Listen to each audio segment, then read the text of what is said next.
Welcome to This is Henderson, the official podcast of the Henderson Tourist Commission, where we break down all things Henderson happenings, history, and hotspots. This is Abby Dixon. And this is Ellie Keelan. And this is Henderson.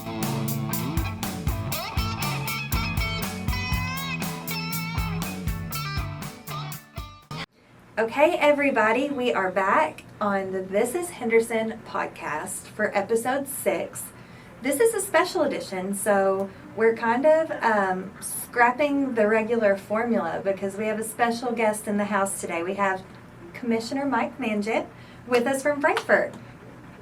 I'm laughing at that intro. I thought you were saying we're scrapping our standards, and we've got this guy coming in. You know, it's a pleasure to be here, Abby. Good to see you. Really good to see you. Good to see you. So Commissioner Mangeot is with us because today we celebrated our hospitality heroes at our breakfast that coincides with National Travel and Tourism Week. So we've been celebrating the impact that travel has on our state and also as Henderson as a destination. And we had to pull the commissioner to the side and beg him to come on the pod so he can share with our listeners a little bit more about kind of what he does and what tourism means to the state and some of his insights on what we have going on here in Henderson. Well, let me first say congratulations on the event you put together this morning in the last couple of years honoring your hospitality heroes. I think it's so important to recognize how many people it takes, and not just that, but that are such an integral part of our tourism industry. So our frontline workers, our volunteers, you know, they see folks like you and myself who that's our job primarily to promote tourism. But you don't see a lot of the folks, you know, back of the house at hotel or things like that are so important. So I congratulate you guys on a great event. Thank you. Thank you.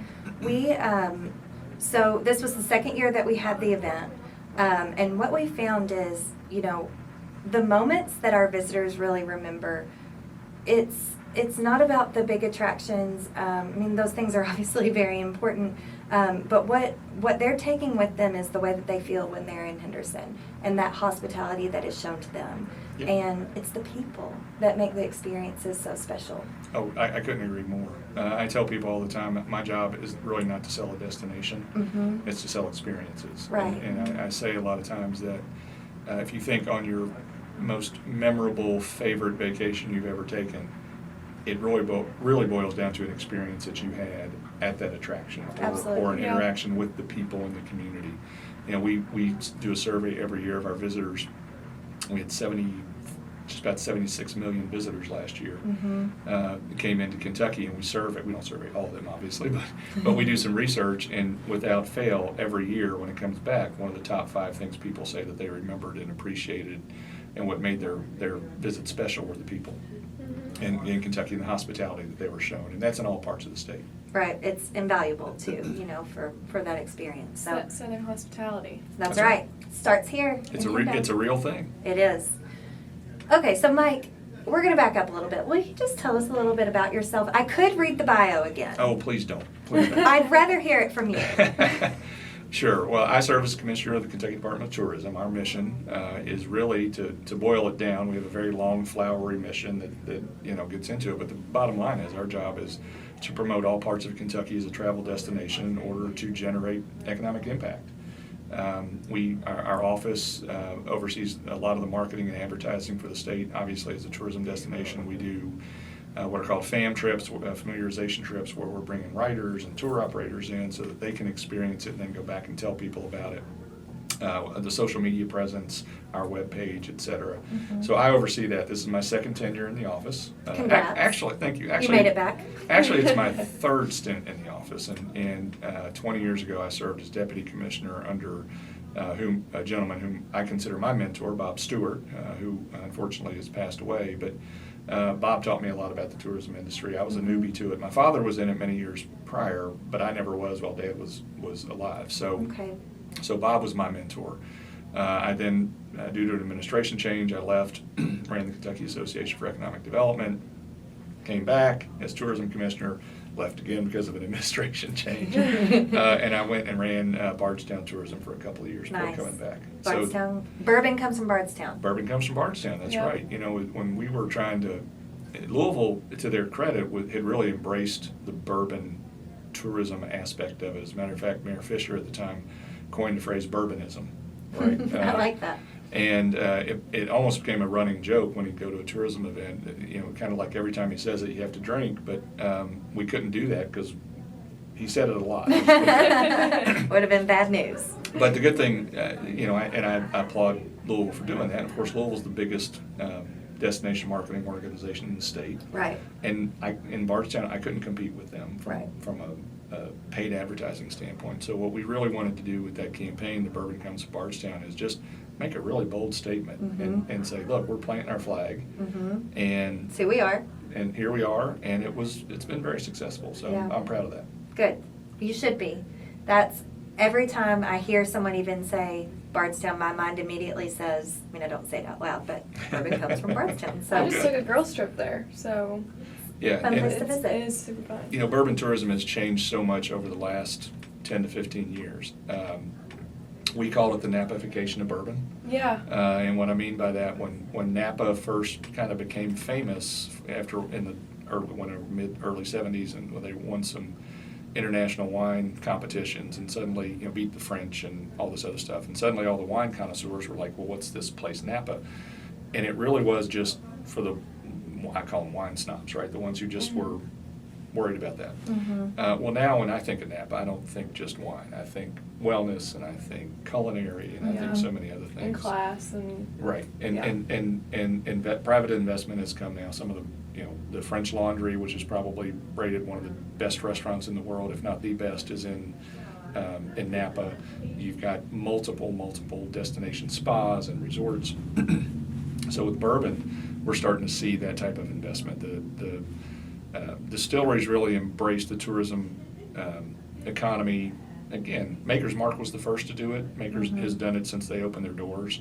But others, I grew up in Frankfurt, and I tell the story all the time about driving by Buffalo Trace, and there were, you know, 8-foot tall fences with razor wire. It wasn't a welcoming destination. now They people had are secrets in snaking there. around a Yeah. lot. Now they're sneaking around, and part of that is driven by the bourbon itself, obviously, but part of it's the experience and the stories. And I applaud the distilleries for the investments they made. You're talking hundreds of millions of dollars in the tourism experience, and they just keep coming. New distilleries coming up that are opening, like Henderson Distilling here.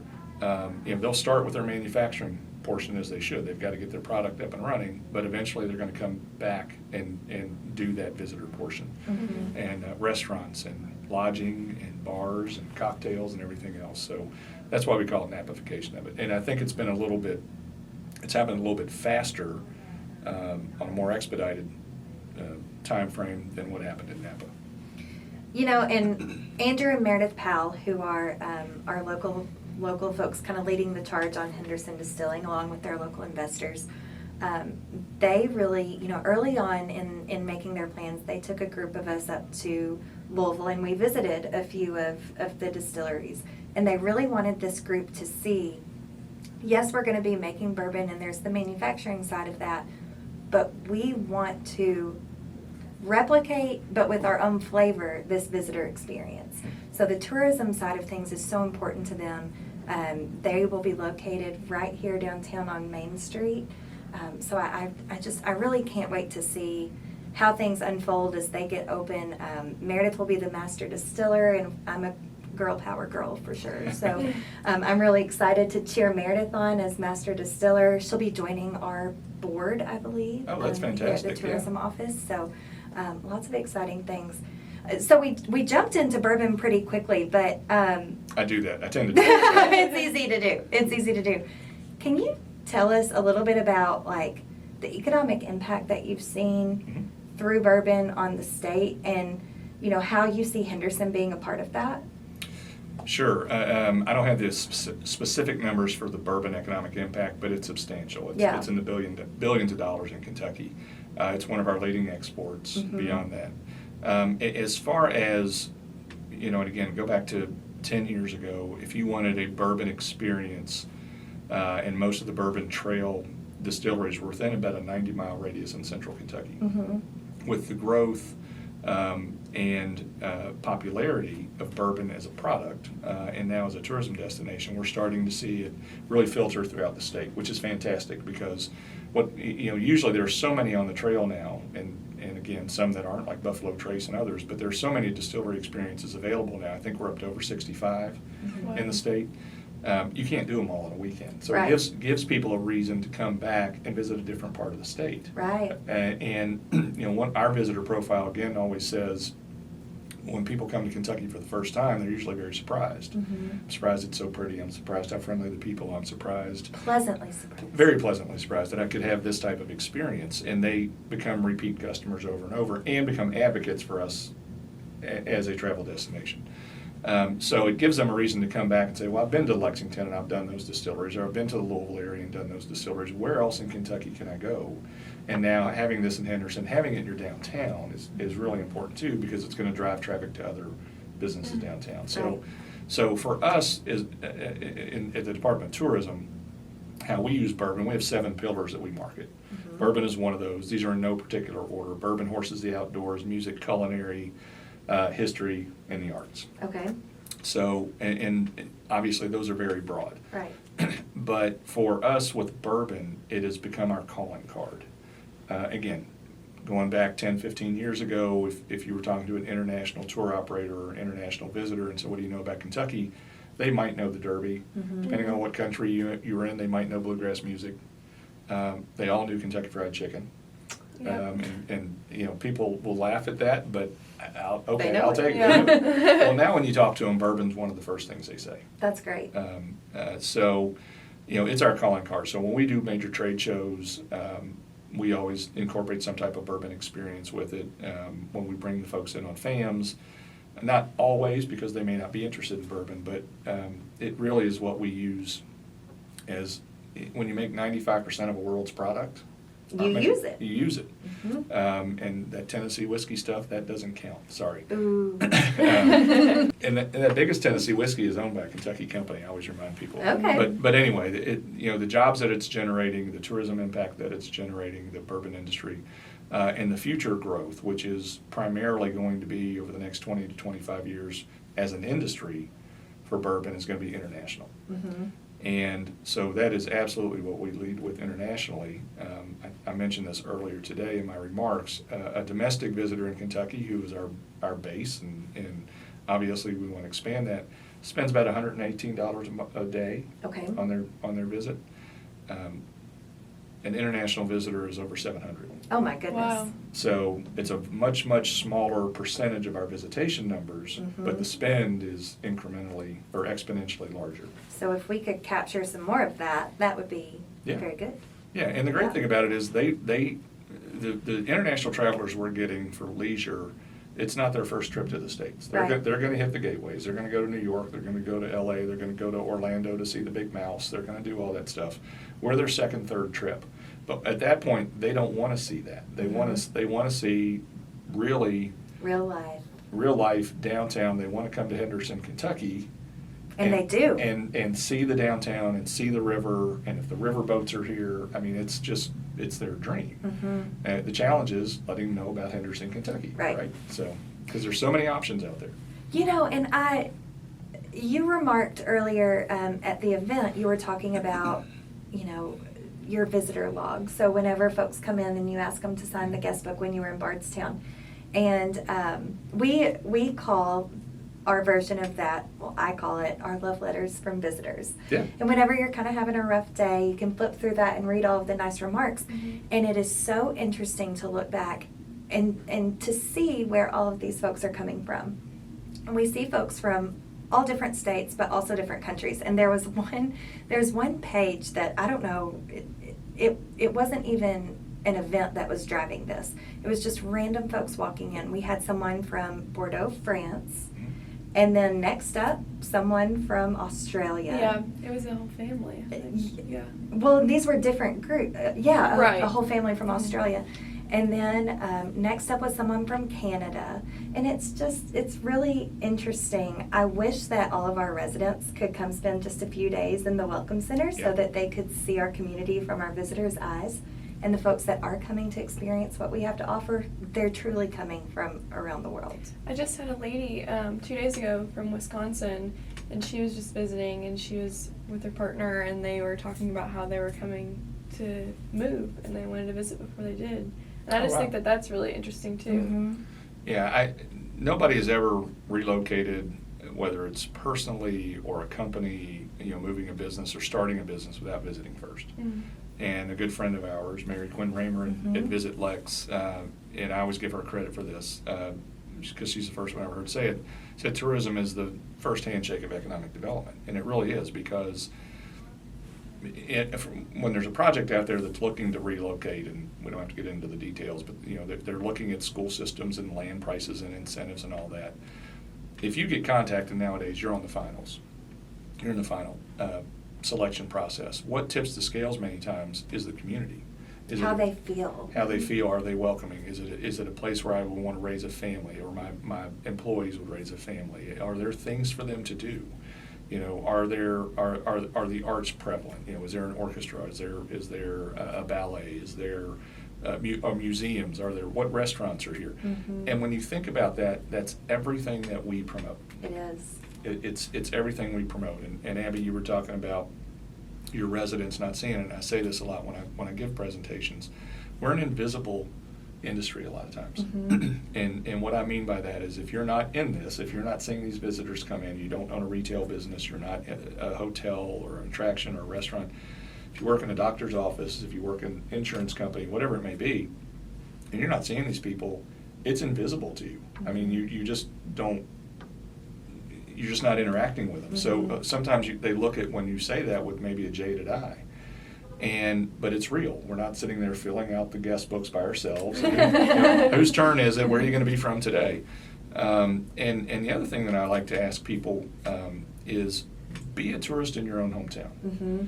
Really kind of take the blinders off, if you will, and that may not be the best description, but again, I use myself as an example. I grew up in Frankfurt. Mm-hmm.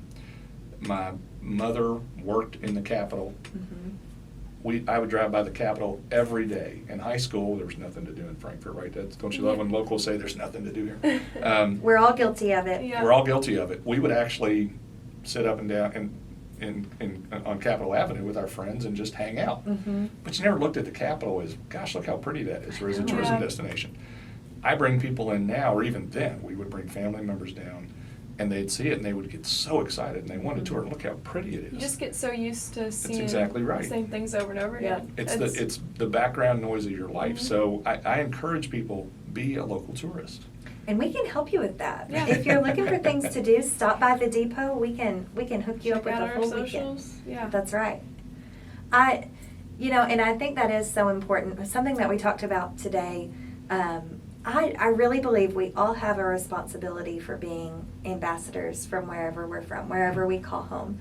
And I think that in a world where, sometimes it feels heavy and dark and social media makes you just want to cry, we can spread a little bit of light. We have people here in Henderson that are working to create really incredible experiences for our locals and for our visitors. We can hit the share button and get the word out about those things that make our community such a special place to visit and to live. And it's easy to be an ambassador. It is, and you're right. I agree with that. I used to tell my daughters, especially when they were middle and high school, social media is the devil. Right? Second that. But it's a necessary tool, unfortunately, necessary evil, if you will, especially for what we do, for everything you just said. It can be such a good thing. It can be such a good thing to be able to get good, positive news stories out. And again, we promote, and for us, we promote the entire state, obviously. What are the good things? What are the great things about quality of life? We try to support the local communities like Henderson and your staff and what you're doing as well, because we have good, positive stories to tell. We do. And they're important stories from an economic impact standpoint as well, as you alluded to earlier. We get called sometimes, oh, you're the fun cabinet, you're the fun agency. And I'm not gonna lie, we get to do some really cool things, Yeah, right? Absolutely. I'll agree with that. I drove to Henderson and got to speak with the river behind me to a great group Yeah. of people, but we get to do some fun things as part of, go to these attractions and host people. But it's big business, and $12.9 billion economic impact. It's one of the top in the state for the tourism industry. 92,000 jobs in 2022 that it supported. And those aren't the only jobs in hospitality and leisure. Those are jobs specifically supported by the visitor spending and visitor Right. economy. Here in Henderson, what were the numbers? You had $55.5 million in direct spend. Direct spending. $85.8 million in overall economic impact. Yep. I mean, that direct spend's $152,000 a day here. Very much matters to our local economy. It's huge, but again, a lot of folks don't see it because they're not interacting with it. Right. And one thing that an analogy, having come from an economic development background somewhat, they're big on ribbon cuttings, they're big on the big buildings out in the industrial parks, and certainly that's vital, and not taking a shot at them, please don't take it that way. Yeah, But we're if the- excited about that too. But if the tourism industry were all in one building like that, all your workers at your hotels, your restaurants, your attractions, all of that, your retail shops, and then you had the visitors coming in, it's going to be one of the biggest buildings in every one of those industrial parks. Absolutely. And that's kind of how you have to look at it. So, and I think that tenor has changed quite a bit since my time in running the State Association for Economic Impact. You're now getting some of those economic developers who embrace the tourism aspect of it and understand the importance of it and are working very closely, which I'm sure you guys are here. Yes. Our economic development team is amazing here. Yeah. We Yeah. work very well together. Yeah. So I think that's a very, very positive step. Absolutely. Okay, so in your time in Henderson, let me ask you this. What has impressed you? What if you go home and you're telling your wife, I went to Henderson and I'd like to bring you back and show you these things, what would those things be? Well, I think, the first thing that it impresses you when you get in is how pretty downtown is sitting here on the river. And again, we take that for granted. If you see it every day, you take it for granted. It's really special to be on the water. It is, and for you guys, of course, Audubon Park, I was joking around in my speech, we've gotten to that age where we're those bird people, right? We love our bird people. Is right, is that a goldfinch or is that a purple finch? Which one is that, or whatever. But, so Audubon is certainly, in the museum there, is certainly something we would come back for. You have so many at the local festivals. You just gave us a list this morning at the event of some new festivals I think you've got coming on, which is fantastic. And really just visiting a new place, right? And seeing the people in the downtown. When I came here many years ago, you all used to have the shoe outlet. Remember was that before your time? You had a Zappos shoe outlet here. You all remember that? I'm not sure. That was well before your time. Okay, I'm a lot older than you two. We've got Simon's Shoes that has been in business for over 100 years. I'll tell you I that. think it was a Zappos outlet that you had here because Okay. it was an economic development conference that a gentleman named Kevin Shealy, who was the Henderson director at the time, hosted. Anyway. Okay. But you've got institutions like Ellis Park for racing, and I think sometimes folks in other parts of the state don't realize that. That there are tracks in other parts of the state that you can go to. And we have racing almost 365 days a year. There's just a couple days we're off. There's just not in the same That's right. location. And Ellis Park, the vibe at Ellis is so unique. It's so much fun. It's laid back. The live racing kicks off this year on July 4th. So, nothing feels more American than like going to watch a horse race in your blue jean shorts Right. and your hot dog. And just the vibe at Ellis is so much in fun. one hand, play some bets in the other. That's right. It's so much fun. And to know that Ellis has been around for over 100 years, it's a historic track. Right. And to be a part of that history is really neat. Well, and again, I think folks in other parts of the state may not realize that. And, we encourage, especially coming out of the pandemic when travel was still really restricted, nationally, internationally, everything. We really encourage people, hey, if you live in Eastern Kentucky, go to Western Kentucky. Yeah. And vice versa. See another part of the state. You don't have to go out of state to find some really cool destinations. And I think that we were successful with that. And we're I trying to think so. continue that. A funny story about Ellis Park, my sister and her husband lived in Owensboro. Okay. He managed a convention center up there. And he really wasn't into horse racing until he met her and started coming to Kentucky, and now he's just eating up with it. Yeah. So they went to Ellis Park all the time. Okay. And they now live in Memphis, and they were up not too long ago, and we were talking about doing some trips and kind of meeting in the middle. Yeah. And they mentioned coming to Henderson and doing Ellis Park. You've got to come. Yep. So, It's so much fun. We will see you this summer. okay, all right, I'm good, I'm in. Okay, so last question, I think. Okay. Looking towards the future of tourism in the Commonwealth, what do you see and what do you hope for? Well, I think we're thriving right now, Mhm. and so many new products coming online, whether it's through the ARPA funding that the Mhm. governor and legislature appropriated, which you've benefited from and have Absolutely. put out some fantastic, and been partnered with in some fantastic programming like the West Kentucky Barbecue Belt, and I keep forgetting the big play. The video Great game. Big Kentucky Great Big Adventure. Kentucky Adventure. And so that excites me. That gives us some new product to get out and talk Mhm. about, because again, we get a lot of repeat visitors, so they're always like, what's new? Mhm. What's new? So I see those really being a great benefit. I love the cooperation among multiple tourism organizations working together on that. We all work so well together too, which is Yeah. really nice. Yeah. And I'm going to tell you something that I don't take for granted. Other state travel directors at times will look at me and say, how do you all do that? And I said, what do you mean? I was at a trade show, Mhm. and for those listening who don't know, usually when we do these trade shows, we call it speed dating. And Mhm. you got journalists and tour operators coming in for like 10 minutes. And anyway, but most of your states are grouped in aisles. And our folks get along and joke and help each other out. Mhm. I've seen people go, oh, this would be a great partner. Let me get my other DMO across the road to come over and talk to you. And other state directors looked at me and said, how do you do that? I'm like, what are you talking about? They're like, your people like each other.